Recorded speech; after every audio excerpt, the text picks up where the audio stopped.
Hello guys, welcome to yet another fantastic game from the US Chess Championships 2025. This is round 10 and it's Fabiano Caruana, needs no introduction, against Abimanyu Mishra. Now if you remember, Abimanyu Mishra is like the youngest grandmaster ever, had a fantastic event in the FIDE Grand Swiss that recently completed. Even if he didn't win the event, Anish Giri won that event, but he had a fantastic run and played incredible chess. In this US Championships, Abimanyu has also been playing good games.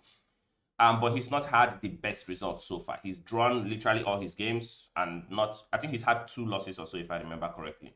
Nonetheless, he's not someone to be toyed with. He has proven that he can beat any and anybody when he's ready to do it. The other thing is that this game features a Sicilian knight off, and whenever I see a knight off, I want to look at it because this is an opening that I am exploring myself. So Fabiano Caruana with the white pieces opens with e4. Abimanyu goes c5, and we have the Sicilian defense. Fabi follows. Knight f3, we get d6, we get d5, d4. All of these are standard moves. C takes, knight out, knight develop. They're just developing pieces. We've seen all these moves like a billion times at this point. And a6 is on the board. This is the Sicilian knight of course. And Fabi decides to go g3. Now, I have not seen a lot of people play g3 in this position. I have seen a lot of moves. Everything is a move in the knight of though. H3 is a move. A3 is a move. Bishop E3 is a move. Bishop all the way to G5 is a move. Bishop D3 is a move. Everything here is a variation of the Sicilian defense. G3 is not one of the most common. Even rook to G1 would have been a move as well. But Fabi chose to play G3. A little surprise, I hope, maybe for his opponent. But it didn't look like Mishra was that surprised. When you look at the use of time, he just goes instantly. He goes e5. This is preparation. If you want to become a grandmaster, you need to be this prepared in literally every opening under the sun. And Fabi moves the knight to b3 as we've always known. Bishop comes to e7 and Fabi fianchettos the bishop to g2. Abimanyu castles, Fabi castles, and Abimanyu goes b5. The position is perfectly fine, perfectly balanced. Fabi goes a4 here, immediately challenging that pawn. Abimanyu pushes it and the knight jumps in to d5. Again, all of these moves stand pretty standard at this point. Takes, queen takes. Now, you could have taken with the pawn. I think this is also the engine doesn't mind. You can take with the queen, you can take with the pawn. All of this is fine. And that came with a tempo on the rook. So you have to move the rook up. But this allows Fabi to develop this other bishop with tempo as well. So it looks like Fabi is gaining tempo or gaining time in chess, right? Tempo is time in chess. But Abimanyu counters developing his bishop first as well. A great move, putting pressure on the queen, forcing the queen back, and then moves his rook back to the same position. So everybody is gaining time with the other person, and no problem. The computer likes all of it. Fabi lashes out with f4. Abimanyu plays a5 here. Top move recommended by the engine. These guys are incredible chess players, you guys. Incredible. Not worried about pushing the pawn to f5. I would be really concerned. I have played the knight off in the past and over the board in my chess club here. And when my opponent have played f4, I've always become worried because I'm wondering what will happen after this. I'm going to move my bishop back. All my pieces are just sitting on the back row, feeling passive. But not these guys. They know exactly what they're doing. The knight comes back to d2 here, and Abimanyu brings his knight to c6. The computer slightly doesn't like that move. The computer would have preferred he just plays something like h6. Maybe the computer even says you can play rook a6, I guess, to swing the rook over it and bring it into the game. But Abimanyu chooses to play c6 here. And Fabi is slightly better, if not any serious mistake. Fabi brings his knight also to c4. Another mistake, right? And now Abimanyu is kind of significantly better here. He puts his knight in the center of the board and Fabi immediately chops it off.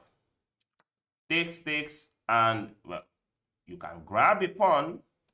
It looks like you're grabbing a pawn, but if you take that pawn, look at this. The king and the queen are aligned, and black has a dark square bishop. It's a matter of going, I can imagine something like rook to c8, put pressure on the knight. If you try to defend this knight, you're just lost, essentially. And if you move the knight, then you can even go bishop f6 here, and look at that pawn. So you can grab a pawn, but grabbing that pawn comes with consequence. And this is something that I need to learn how to do myself. Sometimes I see a free pawn, and I don't think too much of it. I think, wait, if I take, maybe I'll just look at bishop. If he puts his bishop here, I'll just push. But you don't remember that there are other moves that ultimately will cost you the position. But Fabi, of course, knows all of this. He goes back with his knight, and he does it instantly as well, pretty quickly. Not wasting much time, less than 10 minutes on this move. Knight back to d2.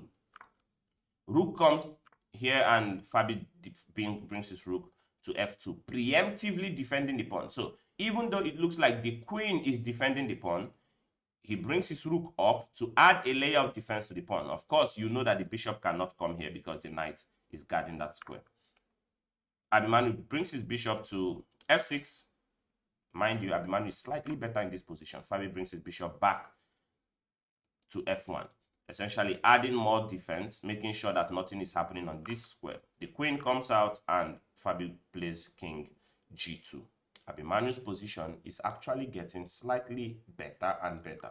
Look at these diagonals. If any of these diagonals begin to open, Fabi might be in serious trouble. But what we are playing is a Sicilian defense, and it is chess, not checkers. So that you have a slight advantage does not mean you will always win.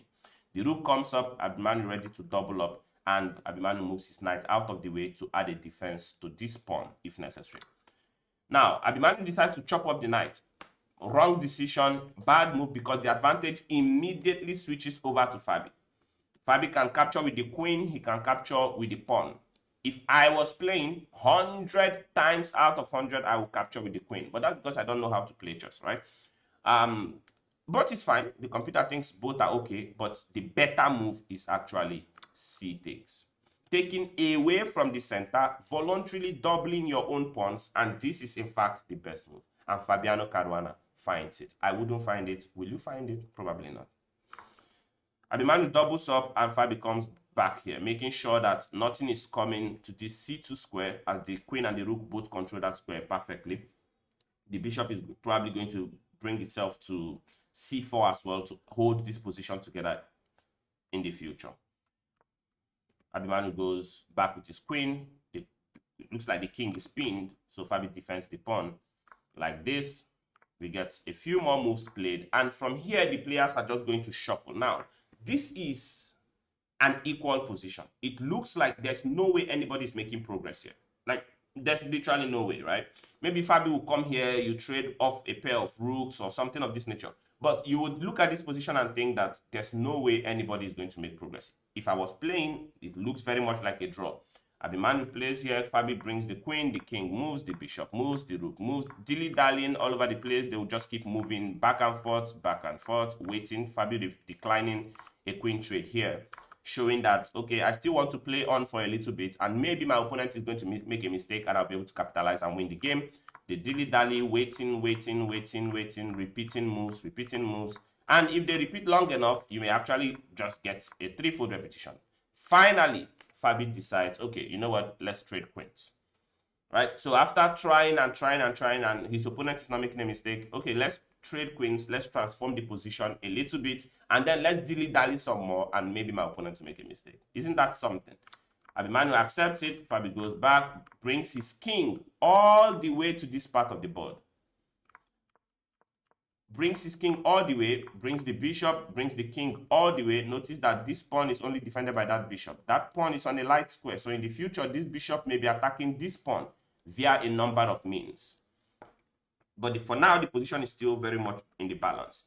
They are just dilly-dallying, moving around, waiting.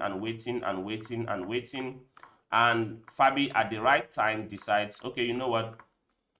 Now, this position, you guys, in this particular position, right here, where Abimanyu moves his king to this square, Fabi had an excellent opportunity to actually win the game. When I was analyzing this game and studying it, I was like, wait a second, that looks so much like a harmless move. It looks like nothing.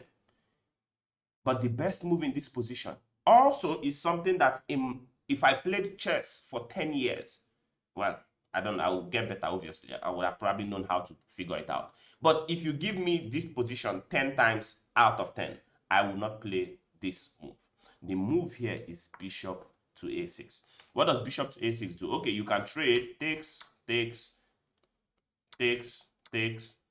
Okay, Then somebody says, Kennedy, what? I'm just going to move my king. What are you going to do? Maybe you bring your bishop back to d8, top engine recommended move. Then this bishop lands on this square. And there is no way to defend this pawn. You can't even play f5 here because takes, and this pawn will fall. You have 3 on 0. These pawns are isolated. These pawns are fixed. This is on the light square, so nobody here is moving. The king is going to march to this side of the board, and it doesn't even need to match. These pawns will just roll up the board. If your bishop tries to stop them, okay, the king gobbles these ones, and then gobbles these ones, and you lose the game. So if Fabiano Caruana had found a6, that would have been incredible. But at the same time, you have to look at the time on the clock. They had 1 minute and 2 minutes each. So he probably didn't have enough time to calculate this move. And trying to move quickly, you don't want to become too low on time and be the one that gets flagged. Fabi plays king d2 here. Yet, Fabi is still winning. Abimanyu brings his king to this side of the board, and Fabi goes after the pawn this way. It still works. But Abimanyu finds a way to complicate things a little bit. Fabi trades and wins this pawn, but Abimanyu gets this other pawn. The only thing is this pawn wasn't doing much, right? It's literally behind these two, and we already said that this structure is fixed here. So that pawn was not so much of a useful pawn.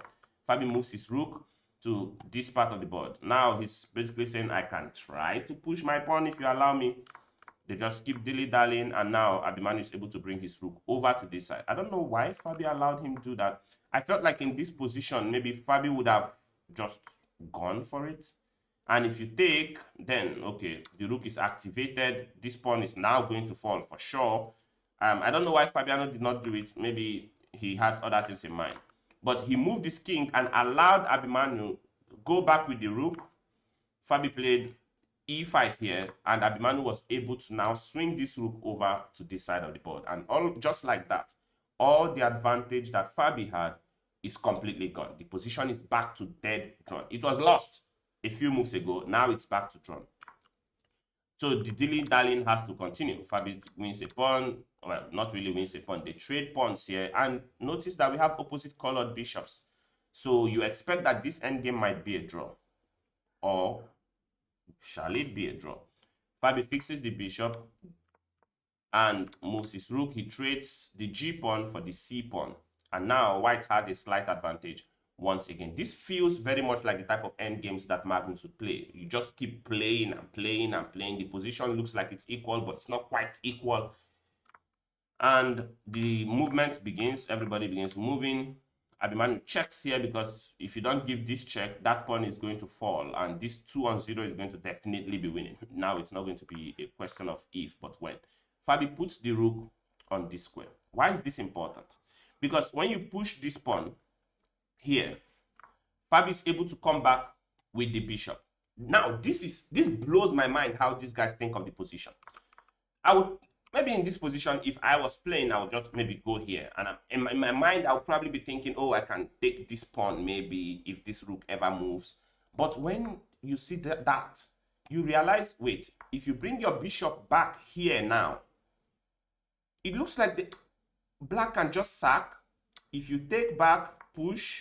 But computer says no, it doesn't still work because of check and pick up the pawn. But that means I would not have lost as I thought. I would not have been lost.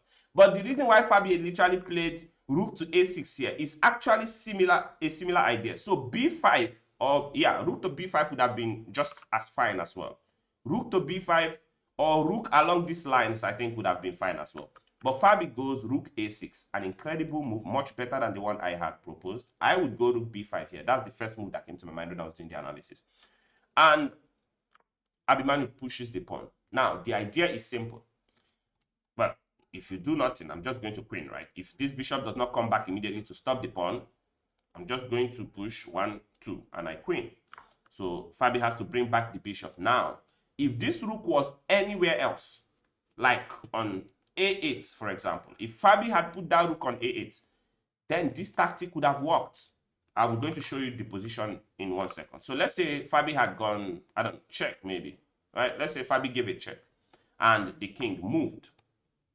Again, Fabi is not going to be dumb, so he won't play like that. But let's say the king moved. Say the king stepped back, or the king moved to, oh, I'm stupid. The king doesn't have to move. That's just a blunder. Okay, so if Fabi won't do that. Let's say Fabi goes to a8. This is me trying to play something else that would have actually possibly lost the game. Then this move becomes a little more dangerous, right? Because you don't have these checks. Now, like, okay, you come back with the bishop. You're trying to defend. He sacks the rook. You take, and he goes here.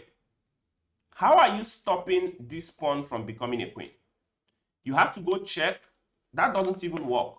Computer say you have to now go rook a6 to try to stop the pawn. So that when he queens, you go check. And then queen has to capture. And then pawn captures, king captures, and you have to run your king to this side of the board. That's the only way to survive. But this will not be winning for Fabi. But Fabi finds the best move, which is what makes him Fabiano Caruana. Fabi finds rook to a6. And when Abimanyu tried to push the pawn, you guys, I love analyzing these GM games because I play some moves that I would have played in my own game, and I realize how lost these moves are. Fabi brings back the bishop, another great move. Abimanyu goes after the pawn. Fabi gives a check, check, discover check here, going after the rook. The king moves, Fabi takes, Abimanyu pushes, a very clever way to win back the rook. Fabi takes, and they trade. But the problem is, at the end of this trade, Fabi brings back the bishop, and that pawn remains on the board. If we had a 2-on-1 just on this side of the board, maybe it would have been a draw. So let's say in a position like this, I don't even know. Let's make a useless move for Fabi. And Abimanyu wins this pawn. Even in this position, the computer says white is still completely winning because of how good this pass pawn is. The king is going to go to this part of the board, escort this pawn. You can sacrifice your bishop for that pawn. If we could magically bring this black king over to this side of the board, I'm sure this is going to be an easy draw for black. But after all these trades happened, Fabi brought his bishop back, defending the pawn on h5, meaning that Abimanyu cannot capture that pawn, and Fabi is just up 2 pawns. And that one is probably going to fall. Abimanyu tries, but Fabi brings his king over. And in this position, Abimanyu Mishra resigned the game. This is a beautiful game, you guys. Once it is a knight-off game, it is almost always beautiful, except one player is just rolled off the board. With this victory, Fabi becomes the sole leader of this event going into today, which is the final day. And I think the games are about to start in a few minutes. And let me show you the standings. I'm going to show you guys the standings of this game after 10 rounds. Okay, this is what we have. So Fabiano Caruana leading the tournament with 7.5 points out of 10. Wesley So close second with 7 points. Levon Aronian with 6 points. Sam Savian with 5.5. Hans and Abimanyu with 3.5. He has not played badly. This is just a different ball game altogether. Now, today is the final day. If Fabiano wins his game, it's still not straightforward who the winner of this tournament is going to be. I suspect it to be Fabi, but who knows? If Fabiano Caruana wins his game today, he wins the tournament for sure. If Wesley So wins the game and Fabi makes a draw, they become tied for first place, which means they may have a playoff or something of this nature. If Levon wins his game, and by the way, Levon is playing against Fabi. Okay, even if Levon wins his game, it doesn't matter because he's going to go to 7 points. He can't get to 7.5. So between Fabiano Caruana and Wesley So, we may have an interesting day when you look at these standings. When you look at the games and the pairings today, Abimanyu will be playing Andy Woodward, Sam Shankland will be playing Awanda Liang. Levon is playing against Fabiano Caruana. So Fabi is playing a very tough opponent. If Levon decides to come and bring brutality, and Levon with the white pieces, if he chooses to force a draw, maybe Fabi may end up with a draw, or who knows, maybe Fabi is going to be able to get a win somehow. Wesley So, however, is playing against Grigory Opare. Now, with the rating difference, of course, it's more than likely that it's very likely, or very possible, I should say, that Wesley may try to force a win against Grigory Opare. If Wesley wins and Fabi draws, which is a very possible outcome, then we may have playoffs, which will be incredible, and we'll be looking at those games as well. But there you go, Hans Niemann down here playing against Darius. I don't think Hans is not going to win in the US Championship this year, so maybe next year we are going to see a Hans Niemann championship. A lot of interesting outcomes yesterday. Hans actually lost to Sam Savian. That was beautiful, or I don't know if it was beautiful the word. That was unexpected, at least by me looking at the game. I'll probably cover that game as well. We'll talk about it. Levon made a draw against Grigory. Abimanyu lost to Fabi, of course. We just saw that game, and Sam Shankland and Andy Woodward made a draw here as well. All right, that's it for today, you guys, for this coverage. We are going to continue watching this game as they start in a short time. I think the tournament is going to begin for today in about 40 minutes or thereabout, and I'll bring you whatever else happens in the chess world. I'm going to be doing our chess brief of everything that has happened in the chess world this week, and we are going to be looking at all of those as well. So stay tuned, have a good one, you guys, and I'll catch you in the next one. If you're new to the channel, please subscribe. We are trying to get to our first 1,000 followers. I would really appreciate it if you can subscribe and be one of the last few, I think 200-300 people to help us get there. All right, see you soon. Bye-bye.